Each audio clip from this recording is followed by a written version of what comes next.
Today is officially day one of the offseason. Congratulations to the Florida Panthers, who are your 2024 Stanley Cup champions. Well deserved. They were able to narrowly avoid what would have been one of the most embarrassing collapses in NHL history. Despite the fact that the Stanley Cup finals are now over, we are still in for a very busy next couple of weeks. We have the draft at the end of this week. Throughout the month of June so far, we've been making a ton of draft-related content, but then just a few days after the NHL draft, we have free agency on July 1st, a time of year where NHL GMs tend to make a lot of very poor decisions. So for today's video, to get us in the mood for free agency on July 1st, we are going to take a look at the worst signing from each free agency class of the past decade. Before we get started, just as a heads up, I will be giving my quick thoughts on the Linus Ullmark trade at the very end of this video, so if that's something you're interested in, stay tuned for that. A very untimely trade. It happened like 30 minutes before puck drop of Game 7, so obviously everyone was kind of busy around that time, and then by the time Game 7 ended, it was really late, so I figured I would save it and give you guys my quick thoughts on that deal in this video today. I apologize for the long intro, so let's not waste any more time and start off the video with the 2014 free agency class, and my pick for the worst signing is Matt Moulson, who the Buffalo Sabres signed on July 1st of 2014 to a 5-year contract worth $25 million. That is a cap hit of $5 million per season. Early in his career, Matt Moulson was a very productive goal scorer for the New York Islanders, 3 straight 30-plus goal seasons from 2009 to 2012, playing alongside John Tavares. Early in the 2013-14 season, Matt Moulson was dealt to the Buffalo Sabres as part of the Thomas Vanek trade. However, with Buffalo not really being in any position to compete at the time, they decided to later that season flip Matt Moulson to the Minnesota Wild in exchange for Torrey Mitchell and a couple of second-round draft picks. Buffalo must have really liked what they saw from Matt Moulson in the 44 games he played for them that season, because that summer is when they would sign him to this 5-year, $25 million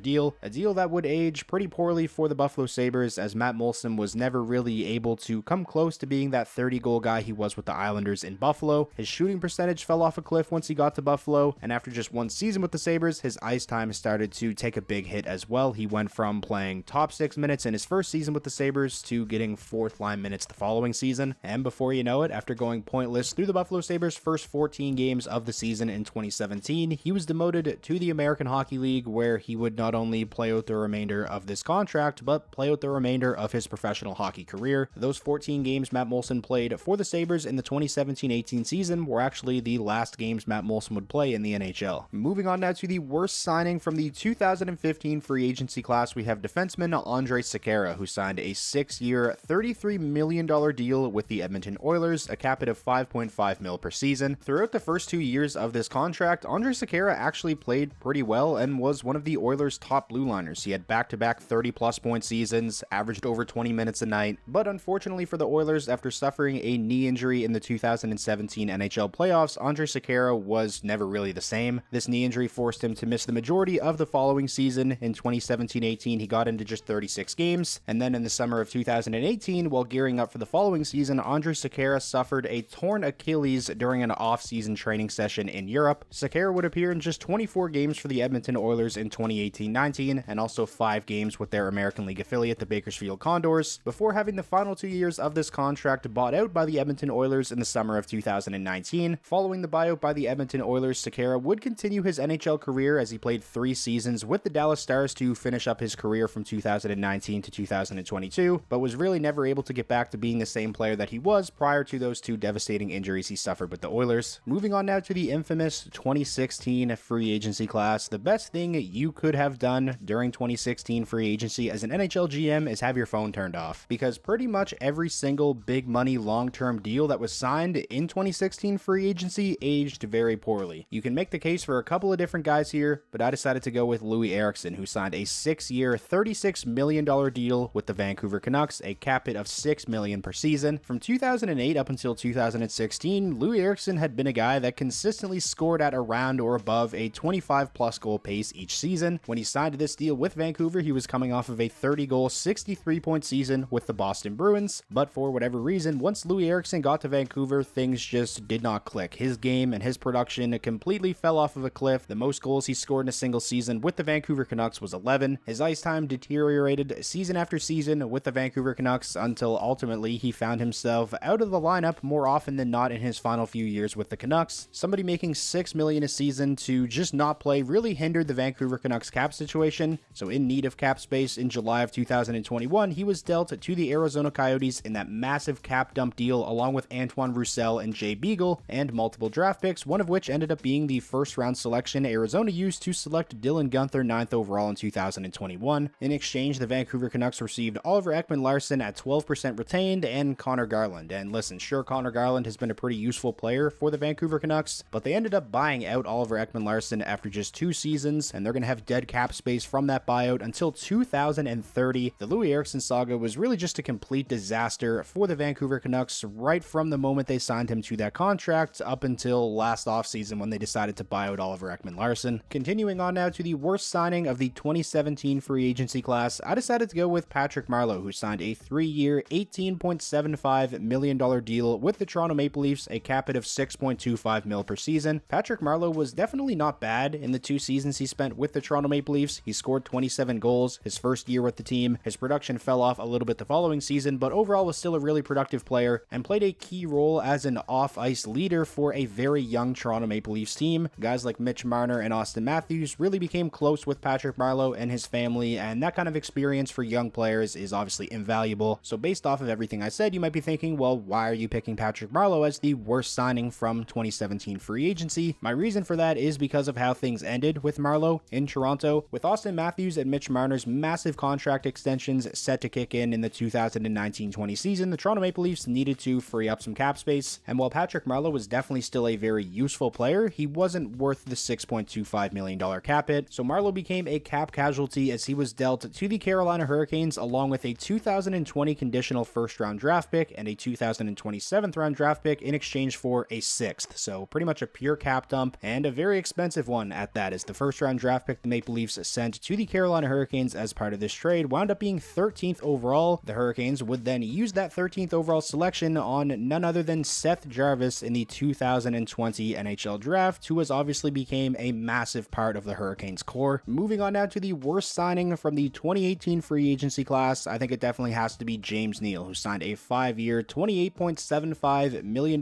deal with the Calgary Flames, a cap hit of $5.75 million per season. A lot of times when it comes to NHL free agency signings that age very poorly, the contracts are head scratchers the moment they are signed, but this isn't one of those cases. I don't think anyone really criticized Calgary for giving James Neal this kind of contract. This is a guy who was coming off of a 25-goal season in the Golden Knights' inaugural season. He had scored 20-plus goals in each of his first 10 seasons in the league leading up to signing this deal with the Calgary Flames, so nobody really could have predicted his game would completely fall off to the extent that it did once he got to Calgary. James Neal would last all but 1 season with the Calgary Flames, a season in which he scored just 7 goals in 63 games before being dealt to the Edmonton Oilers in the summer of 2019 in exchange for Milan Lucic and a 3rd-round draft pick, a trade that was really nothing more than 2 teams swapping bad contracts and hoping that a change of scenery might light a spark under these guys. And James Neal actually started really hot in his first season with the Edmonton Oilers. He finished that season with 19 goals in 55 games. However, the following season, Neal really struggled for the Oilers. He missed a large chunk of the beginning of the season due to lingering issues he had from getting COVID, and then once James Neal finally returned, he found himself in and out of the lineup, a healthy scratch pretty consistently throughout the remainder of the season, before finally having the final 2 years of this contract bought out by the Edmonton Oilers in July of 2021. And although James Neal isn't officially retired, we haven't seen him get into any NHL action since the 2021-22 season, where he split that year between the St. Louis Blues and their American Hockey League affiliate Springfield. Next up, we have the worst signing from 2019 NHL free agency, and I decided to go with Tyler Myers, who signed a 5-year, $30 million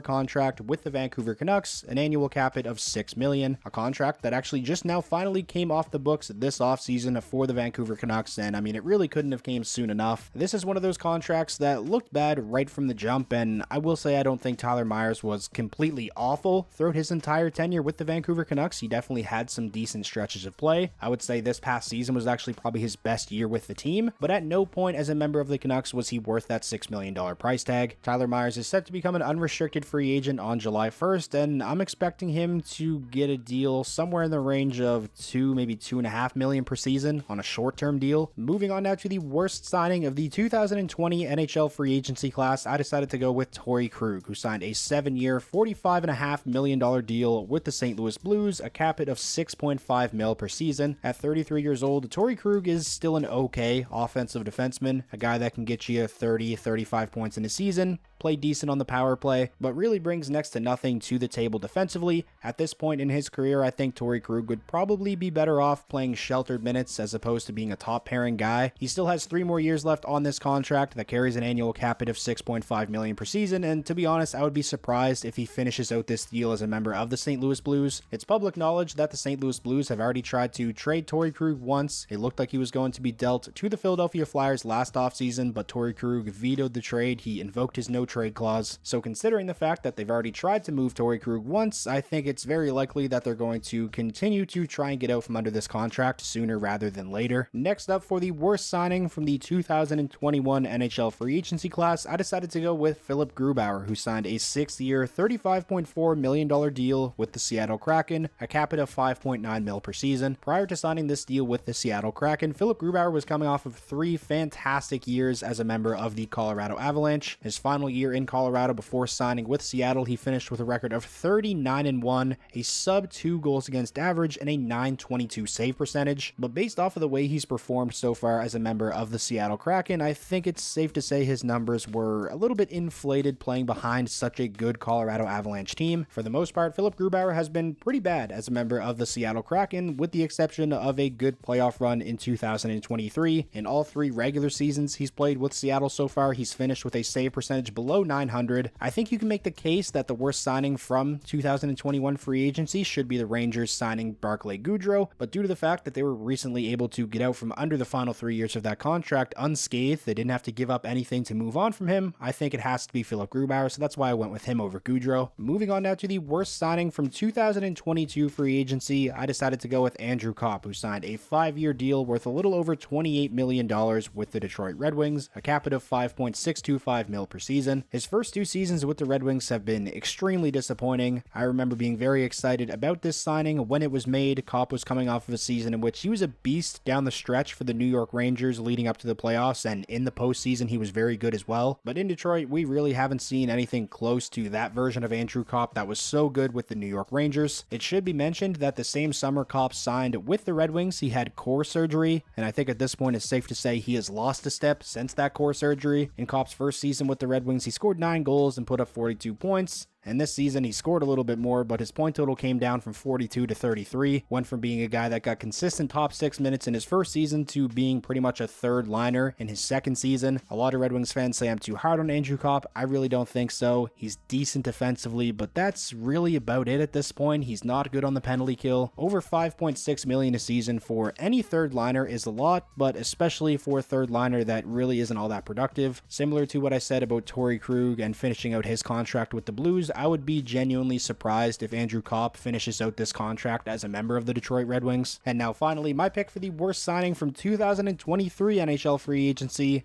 Justin Hall, who signed a 3-year, $10.2 million deal with the Red Wings, a cap hit of $3.4 million per season. I probably would have went with Joonas Korpisalo for this spot if the Ottawa Senators weren't able to move on from him like they did as part of the Ullmark trade, which we'll talk about at the end of this video. But with the Senators being able to actually use Korpisalo to land Ullmark, I think that it has to be Justin Hall as the worst signing so far. It's obviously still very early, but this is again one of those signings that was a head scratcher at the time, and it looks even worse than I expected it to just 1 year later, as Justin Hall wasn't even a regular in the Detroit Red Wings lineup in his first season. He found himself on the outside looking in and serving as a healthy scratch more often than not. He's already somebody who is a buyout and cap dump candidate for the Red Wings. I would have liked to see them maybe try to move on from him and attach the 2nd round pick to move him, but no, they did that with Wallman instead, but we won't get back into that. So that is going to wrap up today's video, going over the worst NHL free agency signing from each offseason over the past decade. But before we get out of here, I do want to give you guys my thoughts on the Ullmark trade because I haven't talked about it on the channel yet. Was supposed to yesterday, but then the Wallman news came out, so I pushed this video back to today. Better late than never though, I guess. I won't spend too much time on this, but the Ottawa Senators have acquired a goaltender and reigning Vezina Trophy winner Linus Ullmark from the Boston Bruins in exchange for Joonas Korpisalo, 25% retained, Mark Kastelic, and the 25th overall overall selection in Friday's draft. It was rumored pretty much all day on Monday that the Boston Bruins and the Ottawa Senators were talking about an Ullmark trade. We finally got the full details of the trade pretty much 30 minutes before puck drop of Game 7 of the Stanley Cup Finals. And when I saw the full details of the trade, I was very surprised. I think the Ottawa Senators did really well here. I would have thought that the Ottawa Senators would have had to give up the 25th overall pick just to move on from the final 4 years of Korpisalo's contract. So the fact that they were able to not only move on from Korpisalo's contract, sure they had to retain 25%, but that's just $1 million, and then also land the reigning Vezina Trophy winner, who is a significant upgrade over Korpisalo. I think Senators fans should be through the roof when it comes to this trade. It should be mentioned that an extension was not part of this deal, so Linus Ullmark still just has 1 year left on his contract at a cap hit of $5 million, but I tweeted out after this trade happened, even if Linus Ullmark leaves Ottawa after just 1 season, this trade, in my opinion, would still be well worth it. You get out from under a bad contract after just 1 year, and you get a significant upgrade in goal, even if it is just for 1 season, and all you had to give up was 25th overall and Mark Kostelic, who is a 25-year-old centerman, 4th-line defensive forward, probably a guy who is a fringe NHLer for the Boston Bruins, and the 25th overall pick wasn't even Ottawa's first-round draft pick. They still have their own first-rounder on Friday. This 25th overall pick actually originally belonged to Boston in the first place. Absolutely love this deal for the Ottawa Senators. When it comes to Boston, like, I can see why they did this. It was reported that they just wanted to get into the first round of the draft on Friday. They haven't made a first-round selection since they took Fabian Lysell 21st overall in 2021, so I think Boston's probably going to start to want to rebuild their prospect pool a little bit. But even with that being said, I'm still really surprised that this is the best they were able to get for someone who is the reigning Vezina Trophy winner. It is a little bit of a tricky situation, though, moving on from a goaltender, because the majority of the teams in the NHL have their goaltending situation situated. There was probably only 4 or 5 teams max that had serious interest in Linus Ullmark, so I guess it kind of makes sense that the return they got was underwhelming. Those are pretty much all of my thoughts, though, on the Ullmark trade. As always, I want to know what you guys are thinking, especially if you're a fan of either the Bruins or the Ottawa Senators. Sound off down below in the comments. I know it was a long one, but if you guys got all the way to the end of the video and you ended up enjoying yourself, please remember to leave the video a like. It definitely helps out a ton, and it's the best way to let me know that you enjoyed. And most importantly, if this was your first time checking out the channel and you want more NHL content just like this all year round, be sure to hit that subscribe button, and I will talk to you all again soon.